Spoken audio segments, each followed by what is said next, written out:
Hallelujah.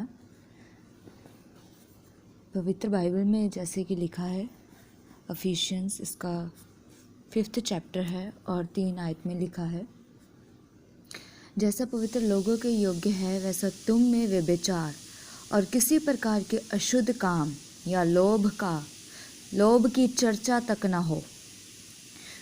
हमें ऐसे कामों के ऊपर जो पाप से रिलेटेड है चर्चा करने से भी मना किया है।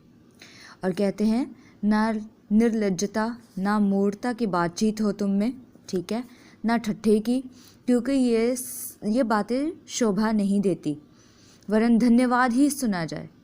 क्योंकि तुम ये जानते हो कि किसी व्यभिचारी, अशुद्ध जन, लोभी मनुष्य की, जो कि मूर्ति पूजा के बराबर, ये सारे काम जो है किसी मूर्ति पूजा से कम नहीं है परमेश्वर के सामने, मसीह और परमेश्वर के राज्य में मिरास नहीं। किनकी? क्योंकि तुम ये जानते हो कि किसी व्यभिचारी या अशुद्ध जन या लोभी मनुष्य की, जो मूर्ति पूजा के बराबर है, मसीह और परमेश्वर के राज्य में मिरास नहीं, यानी कोई हिस्सा नहीं।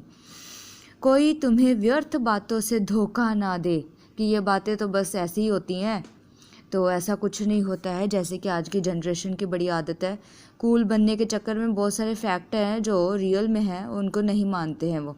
तो ऐसे लोगों के पीछे तो बिल्कुल नहीं लगना है। अगर आप मसीह यीशु में विश्वास करते हो, आप किसी भी एज के हो सकते हो, आपको हर एज में अपने आप का ध्यान रखना है कि आप कैसे काम करते हो, अपने आप को जांचना परखना है, क्योंकि इन्हीं कामों के कारण परमेश्वर का क्रोध आज्ञा ना मानने वालों पर भड़का है। इसलिए तुम उनके सहभागी ना हो, क्योंकि तुम तो पहले अंधकार थे, परंतु अब मसीह में ज्योति हो। अतः ज्योति के संतान के समान चलो, क्योंकि ज्योति का फल सब प्रकार की भलाई और धार्मिकता और सत्य है। और ये परखो कि प्रभु को क्या भाता है, ठीक है। अंधकार के निष्फल कामों में सहभागी ना हो, यानी ऐसे कामों का जिनका कोई फल नहीं, वरन उन पर उल्हाना दो। उल्हाना देने का मतलब है कि आपके आसपास जब कोई पाप करे तो उसको तुरंत ये चीज़ जता दो, उनके साथ खुद नहीं, उनकी कंपनी में नहीं शामिल हो जाना है। फॉर एग्ज़ाम्पल, अगर आपके एरिया में कोई व्यभिचार में है या सरेआम वो गंदे काम करते हैं, तो यस ऑफ कोर्स आपको मिलकर इन चीज़ों के ऊपर उल्हाना देना चाहिए। ऐसा नहीं है कि उस व्यक्ति को बिल्कुल ही आप धक्के मारो।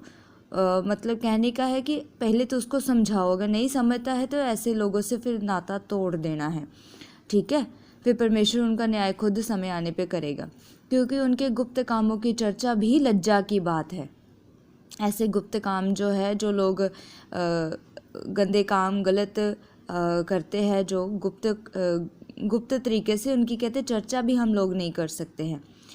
तो हमें इतना पवित्र बन के रहना होता है। पर जितने कामों पर उल्हाना दिया जाता है वह सब ज्योति से प्रकट होते हैं, क्योंकि जो सब कुछ को प्रकट करता है वह ज्योति है।